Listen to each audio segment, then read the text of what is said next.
Louvado seja o Senhor, irmãos e irmãs, querida igreja, por mais este culto. Glorificamos o nome do Senhor por estarmos juntos mais uma vez. Vamos orar ao Pai eterno.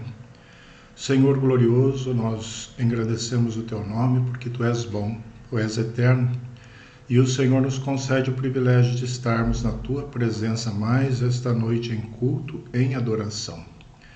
Que o Senhor receba no teu altar, que o Senhor, ó Deus, nos ajude, nos ilumine, que o Senhor fale conosco, que o Senhor, ó Pai, por misericórdia nos instrua e tenha, ó Deus, compaixão de nós, pois precisamos do Senhor.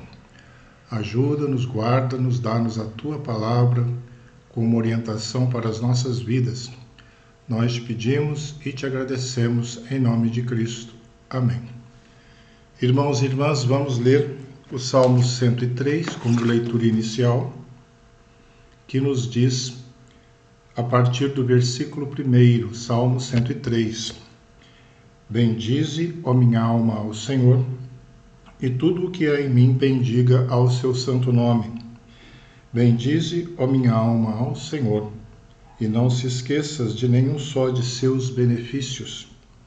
É Ele quem perdoa todas as tuas iniquidades, quem sara todas as tuas enfermidades, quem da cova redime a tua vida e te coroa de graça e misericórdia, quem farta de bens a tua velhice, de sorte que a tua mocidade se renova como a da águia.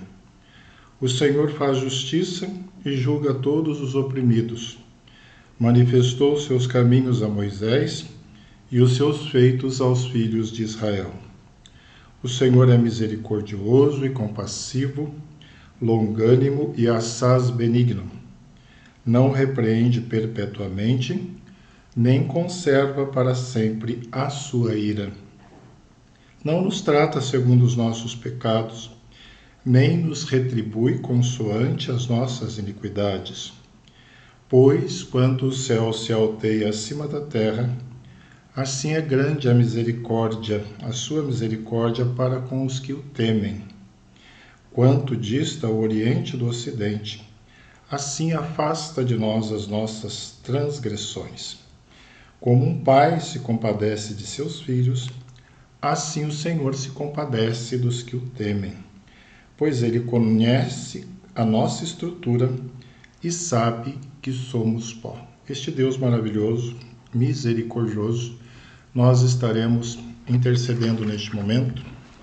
Deposite diante do Senhor seus pecados, clame ao Senhor que nos purifique, nos ajude, que o Senhor esteja estendendo tua graça, sua graça curadora, restauradora.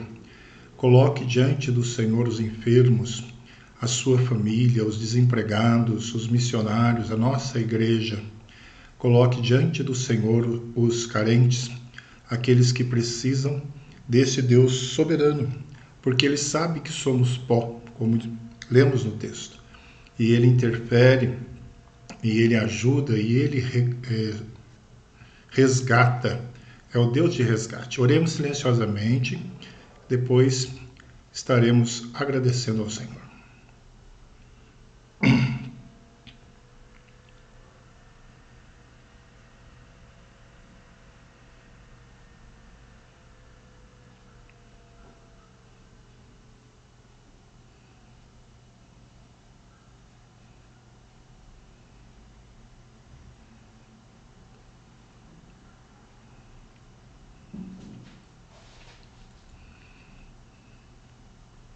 Senhor amado, nós te bendizemos pelas orações elevadas ao Senhor neste momento. Bendizemos o teu nome porque o Senhor conhece a nossa estrutura e sabes que somos pó. Precisamos totalmente do Senhor. Glorificamos o teu nome pela salvação em Cristo Jesus. Bendizemos o Senhor também por tudo que o Senhor já tem feito por nós, os livramentos, as bênçãos. A graça do Senhor, ó Deus, que tem vindo sobre o teu povo, as famílias, o trabalho, o pão de cada dia. O Senhor é aquele que nos sustenta, que nos guarda, que nos ilumina. O Senhor é aquele que por nós tudo executa. Tenha misericórdia do teu povo aflito, desesperado, angustiado, que neste momento recorre diante do teu altar. clamando a Deus pelas suas famílias, suas crianças, jovens. Tenha misericórdia dos que estão em tratamento, enfermos. O Senhor, que é Deus que cura as enfermidades, ó Pai, como lemos na Tua palavra. Sê propício e tenha misericórdia. Também esteja abrindo portas aos desempregados, abençoando os que precisam de uma bênção financeira, Senhor. Uma bênção, Senhor Deus, da restauração no trabalho. Tenha misericórdia dos nossos irmãos.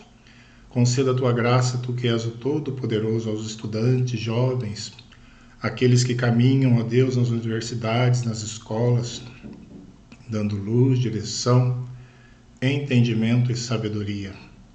Muito obrigado pela obra missionária, pelos irmãos missionários neste mundo, no nosso país, em tribos, povos e nações. Estenda a Tua graça sobre todos. Visita, Senhor, os que estão presos, os perseguidos, os que neste momento estão escondidos, ó Deus, aflitos por causa, ó Pai, da mão do opressor. Que o Senhor liberte, que o Senhor com os Teus recursos abençoe, que o Senhor esteja atuando poderosamente sobre a obra missionária, assim como as igrejas do Senhor, e a nossa igreja também abençoe a sua liderança, os pastores, presbíteros, diáconos, irmãos e irmãs, Igreja de Cristo nas suas mais diversas necessidades. Que o Senhor visite, que o Senhor esteja, ó Deus, resgatando, que o Senhor esteja restaurando. Tu és poderoso. A Tua palavra, Senhor, mostra acerca da Tua grandeza. E nós oramos nesta noite porque clamamos ao Deus Todo-Poderoso. Que assim esteja, Senhor, operando milagres, bênçãos. Tu que és aquele que tudo pode. Bendito seja o Teu nome. Glorificamos o Teu nome, em nome de Jesus. Amém. Irmãos e irmãs, temos uma segunda leitura nesta noite, que está em Hebreus, capítulo 10, a partir do versículo 19. Hebreus 10, a partir do versículo 19.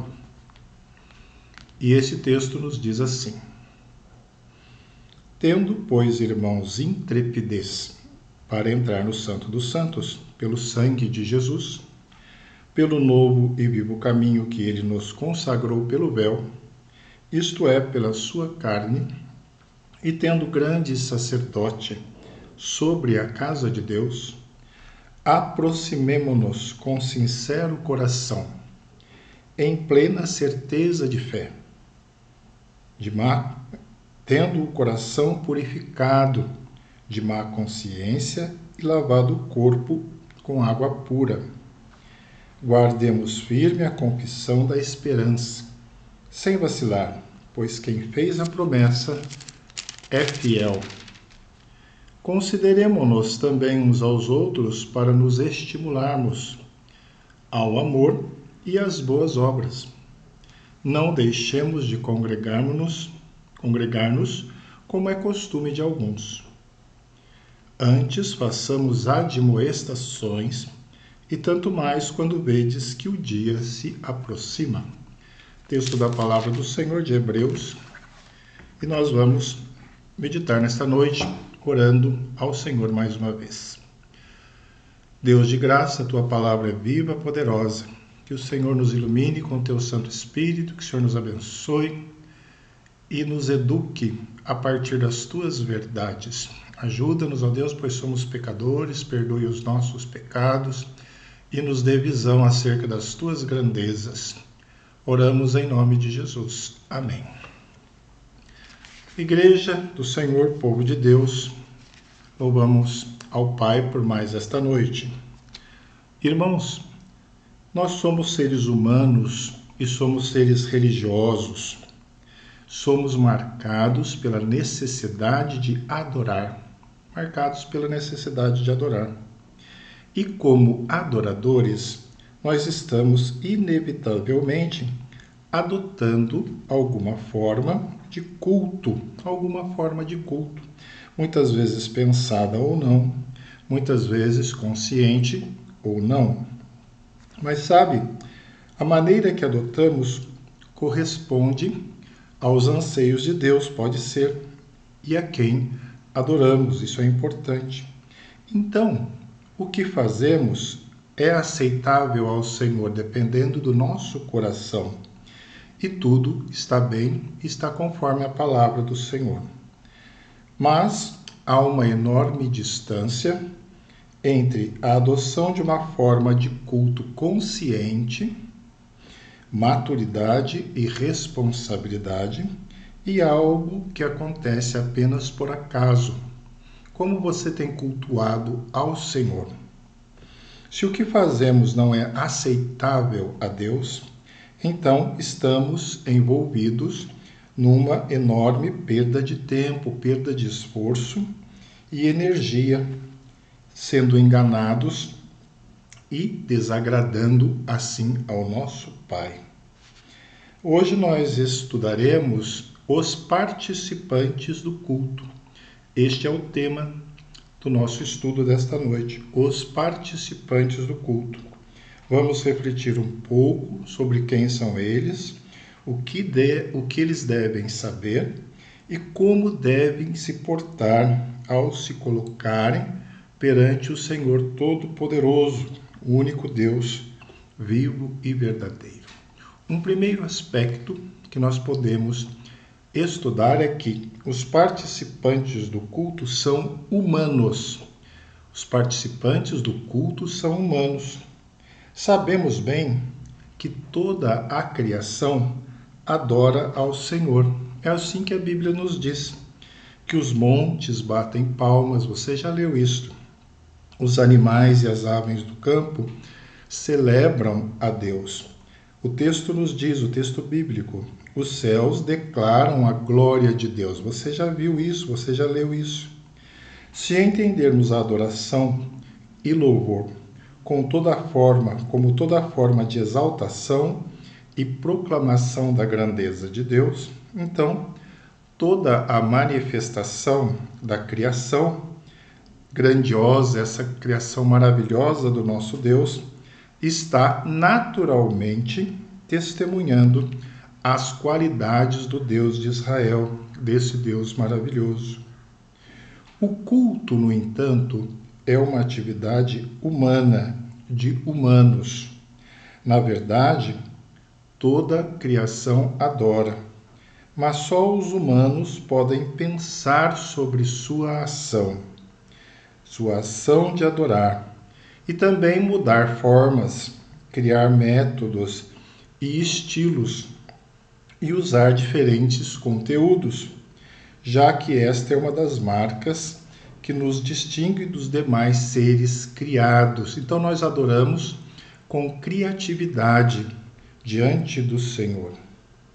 Nós temos alguns tipos de pessoas que participam do culto, dentro ainda deste tópico que os participantes são seres humanos. Nós somos pessoas com história de vida. Qual é a história da sua vida? Devemos entender que todos nós somos seres históricos, pessoas com passado, presente e futuro. Os que cultuam são crianças, são adolescentes, juvenis e adultos. Nós devemos entender isso. E todos nós nascemos em algum dia que existiu no calendário da humanidade. Algum dia você passou a existir neste mundo e acumulamos experiências de vida, umas amargas, outras felizes, que combinadas com nossas características pessoais, formam agora o nosso histórico de vida. Cada um tem uma história e um histórico de vida. Trazemos para o culto, então, esse passado com alegrias, frustrações, tristezas, sucessos. Também trazemos para o culto a nossa realidade atual, ansiedades dos nossos corações, tudo que ocupa a nossa mente no dia a dia da vida. Isso inclui o pensar sobre quem somos, quais as nossas ocupações, quais e como são os nossos relacionamentos. Tudo isso vem conosco, os papéis que exercemos nessa arte de viver, na luta do dia a dia. Nós trazemos ainda para o culto nossas expectativas futuras, nossas ansiedades, tudo o que está projetado em nossa mente, em nosso coração, nossos planos, nossas perspectivas. Mas nós somos humanos, nesse primeiro tópico, e somos também pessoas com as marcas da natureza essencial. Somos seres históricos, mas também temos uma natureza essencial como pessoas que adoram ao Senhor. Nós, os participantes do culto, somos seres humanos criados à imagem e semelhança de Deus nosso Senhor. Isso é importantíssimo frisarmos. Criados à imagem e semelhança do nosso Deus. Fomos afetados, sim, pela queda da humanidade. E somos individualmente responsáveis pelos pecados que cometemos. E tornamo-nos objeto do amor do Senhor, apesar da nossa queda, transgressão, do amor salvador do Senhor Jesus. Deus Pai, este Filho maravilhoso, Deus Filho, único para possibilitar a nossa salvação. Sabe, irmão, sempre que nos reunimos para cultuar, devemos estar cientes de que está sendo formada uma reunião de pecadores, limitados, fracos, porém resgatados pelo sangue de Cristo. Por esta razão, somos orientados a tirar as sandálias dos nossos pés. Devemos nos humilhar. E nós sempre oramos em nome de Jesus, aquele que nos garante, aquele que nos transforma e nos livra, aquele que nos salva. Dependemos totalmente também da mediação do Espírito Santo, pois até para orar nós precisamos, pois diz a Bíblia, que não sabemos orar como convém. O culto, então, é sempre uma atividade que acontece em espírito de humildade, deve ser, em espírito de humildade, espírito de temor e de tremor, pois trata-se de pecadores que entram com ousadia perante o Santo dos Santos, mediante o caminho aberto pela morte expiatória de Cristo Jesus. Mas um outro aspecto que nós podemos acrescentar a este primeiro, que somos adoradores, somos humanos, é que os participantes do culto são coerentes. Os participantes do culto são coerentes. Sabemos que há pessoas que ainda não nasceram de novo e participam ali do culto. Geralmente entendemos que essas pessoas testemunham e reconhecem os feitos extraordinários do Senhor. Da mesma forma como a natureza faz, e os seus elementos, os montes, os rios, coro, cantam, se alegram com as evidências da grandeza do Senhor. Temos o clássico exemplo de Nicodemos, que era doutor da lei. Nicodemos era doutor da lei, mas precisava nascer de novo. Ainda aquilo que chamamos de graça comum. O que é a graça comum? É nesse sentido, toda a humanidade é alcançada, quando toda a humanidade é alcançada pelo favor, pela bênção do Senhor, pela presença do Deus que enche toda a terra com a sua glória, conforme diz Isaías. Há diversos exemplos do Antigo e no Novo Testamento que nos apresentam gentios envolvidos no culto e no exercício do Senhor, dos trabalhos de sacrifícios do Senhor. Do outro lado, nós também sabemos, com certeza, que outra importante marca do culto que agrada ao Senhor é a coerência entre a maneira com que vivemos diariamente e a nossa manifestação na adoração. Será que eu tenho sido coerente entre o que eu faço na adoração e o que eu pratico no dia a dia? O culto, irmãos e irmãs, é um reflexo da nossa crença e de nosso compromisso com Deus. O texto base da nossa lição hoje claramente inclui uma ordem que somos convidados ao culto como resultado de termos o coração purificado de má consciência e lavado o corpo com água pura. Há diversos exemplos de textos bíblicos que tratam dessa questão. Por exemplo, a maneira como Deus reagiu ao culto de Caim, quando o Senhor falou com ele, com Caim. O Salmo 51 é também um excelente exemplo sobre como devemos acertar nossa vida com Deus, nossa vida pessoal, antes de oferecermos ao Senhor um culto em forma de sacrifício. O Antigo Testamento, ele também é pródigo em nos informar, através dos ensinos dos profetas, está repleto de sérias advertências, o Antigo Testamento, contra essa incoerência de um povo que prestava o culto sem uma vida íntegra. Então nós precisamos de coerência, de uma vida íntegra e assim prestarmos um culto ao Senhor. Não somos perfeitos, mas devemos ter o compromisso de nos apresentarmos ao Senhor através da santificação e da confissão de pecados com a presença e a graça de Cristo Jesus. Sabe, Igreja de Cristo, um sério perigo para mim ou para você, somos alertados pelo Senhor Jesus Cristo, é o de adorarmos ao Senhor com os lábios, mas termos o coração longe de Deus. Isso Isaías fala e também Marcos no capítulo 7. Adorarmos ao Senhor com os lábios, mas o nosso coração distantes do Senhor. Então, um segundo aspecto é que os participantes do culto são coerentes, devem ser coerentes. O primeiro aspecto que vimos é que os participantes do culto são humanos, seres humanos.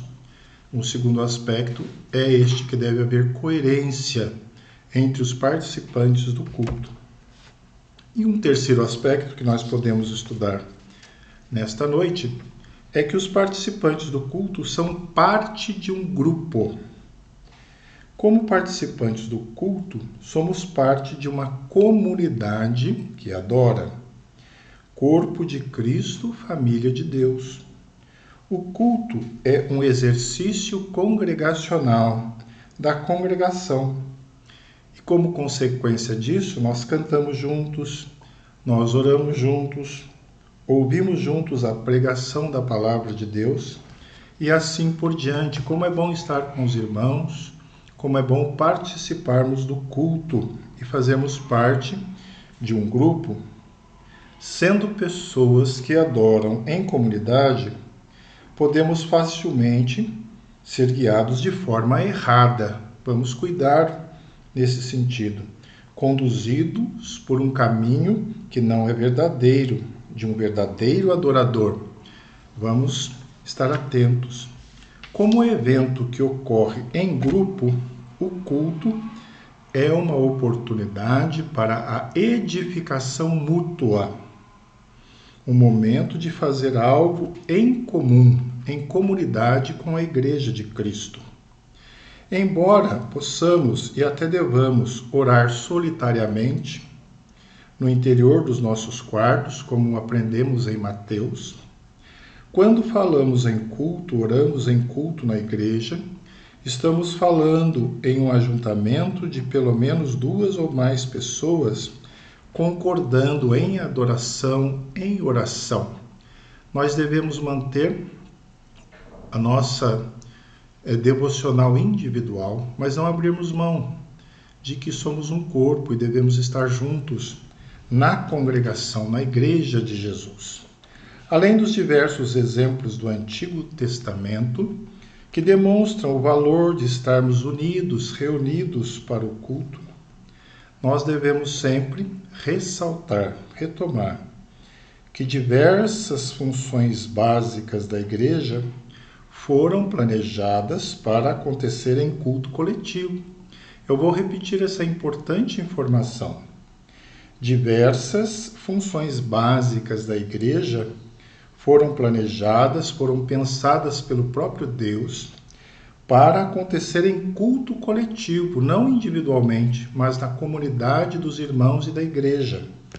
Reunimos-nos para celebrar o Senhor, adorar o nome do Pai, para interceder pelo povo de Deus, pelos que sofrem, pelos que estão enfermos, pelos que precisam de um socorro bem presente nas tribulações. Também para disciplinar os que se desviam da vida cristã adequada, com amor, com compaixão, mostrando a necessidade da retomada da carreira cristã. Também para a celebração da ceia do Senhor, para o ensino e assim por diante. Quantas atividades pensadas pelo Pai para serem vivenciadas no coletivo, juntamente com os irmãos. A igreja primitiva, ela perseverava unânime. Isso é lindo, isso é maravilhoso. Na doutrina dos apóstolos, na comunhão, no partir do pão e nas orações. Veja esses elementos. Perseverava unânime em quê? Na doutrina dos apóstolos, na verdade, na sã doutrina. Na comunhão, na união dos irmãos, no sofrimento e na alegria. No partir do pão, na multiplicação para aqueles que têm necessidades, na divisão do que somos, do que temos. E nas orações, na intercessão, nas glorificações ao Pai e nos clamores ao Senhor. É na expressão do grupo que mais de perto expressamos o ministério de edificação mútua, um ajudando o outro, um edificando o outro.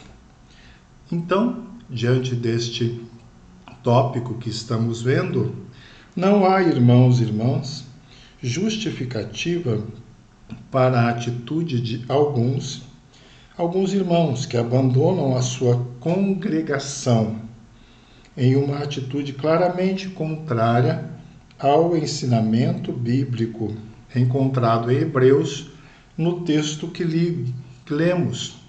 Não há justificativa para abandonar a congregação e a igreja. Muitas vezes temos um coração orgulhoso, muitas vezes temos um coração rebelde, acreditando que somos melhores que o coletivo, acreditando que somos melhores do que o agrupamento do Senhor. O Senhor morreu pela sua igreja, o Senhor morreu por este povo. Se o Senhor Jesus se entregou, se o Senhor Jesus cuidou das suas ovelhas como grupo, o que nós fazemos longe desse grupo? O que somos melhores que Jesus, que considerou a sua igreja com tanta importância, que deu sua vida por ela? Também existem aqueles que se acostumaram, devido às pandemias, às situações diversas, a assistirem culto pela televisão ou passar um tempo em sua casa sem estar em comunhão com os irmãos. Isso também pode se tornar perigoso. É preciso que retomemos os contatos com a Igreja Viva de Jesus, no local de adoração. É claro que em muitas situações, no momento de enfermidade, de necessidade, podemos sim, até devemos, utilizarmos os meios eletrônicos. Mas, irmãos, precisamos, quando disponíveis, quando possível, estarmos juntos na igreja do Senhor. Outra situação que nós devemos evitar e que você deve pensar e eu também, é passearmos pelas igrejas, pelos eventos religiosos e não firmarmos raízes em nenhum lugar. Isso pode ser perigoso. Isso pode ser um mau exemplo para os nossos filhos, para as pessoas que nos observam. Devemos fincar raízes onde estamos. Devemos trabalhar na igreja na qual somos beneficiados e abençoados. É ali o nosso trabalho, é ali a nossa vivência, e ali deve ser o nosso compromisso. Cuidado com isso. Cuidado em você se acostumar em passear pelas igrejas. Isso pode ser um problema muito sério na sua vida espiritual, na qual a superficialidade da fé pode tomar conta do seu coração, da sua família e dos seus filhos que te observam. O ensinamento bíblico, claro, é que devemos ter compromisso com uma congregação, com uma igreja, e junto com a igreja prestarmos culto ao Senhor. Finalmente, concluindo, os participantes do culto são pessoas que aguardam o dia especial da vinda de Jesus e anseiam em participar nos céus da mais perfeita expressão de culto ao nosso Deus que possamos imaginar. Nada pode ser comparado ao dia do Senhor, conforme vimos no texto. Este dia se aproxima. Que o Senhor nos abençoe e nos ilumine. Amém.